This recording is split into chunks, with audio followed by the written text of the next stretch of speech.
இந்த எபிசோடில் நாம் இயக்குனர் லதா இயக்கத்தில் வெளிவந்திருக்கிற மரகத மலை படத்தை பற்றி பார்க்க போகிறோம். இந்த படம் பல ஆண்டுகளுக்கு பிறகு குழந்தைகளுக்கான பிரத்யேகமாக உருவாக்கியிருக்கு.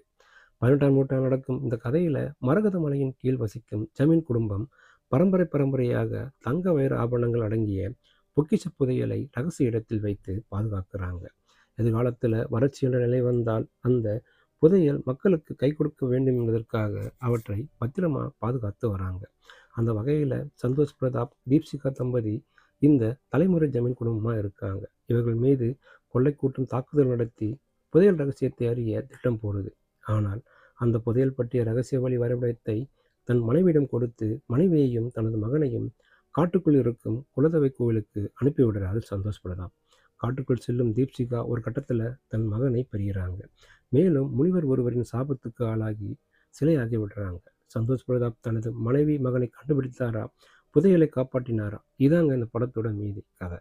வில்லன் வேடத்தில் கலக்கி வரும் சந்தோஷ் பிரதாப் இதில் ஊருக்கு நல்லது செய்யும் ஜமீனா அசைத்திருக்காரு. அவரது உடல் மொழியும் வசன உச்சரிப்பும் கதாபாத்திரத்திற்கு கை கொடுத்திருக்கு. அழகிலும் நடிப்பிலும் வசீகரிக்கிறாங்க தீப்சிகா.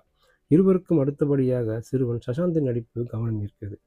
சம்பத்ராம், தம்பிராமையா, ஜெகன், மகித்ரா, ஹரிமாவர்மன், கலைக்கோவர்மன் உள்ளிட்ட அனைவருமே கொடுத்த வேலையை சிறப்பாக செஞ்சுருக்காங்க.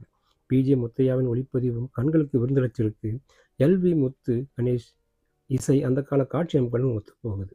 குழந்தைகளை கவர 3D அனிமேஷனில் உருவாக்கப்பட்டிருக்கும் புலி, கொரில்லா, ராட்சத பறவை, பாம்பு போன்றவை கவனம் ஈர்க்குது. குறிப்பாக டிராகன் வரும் காட்சிகள் சிலிர்ப்பு.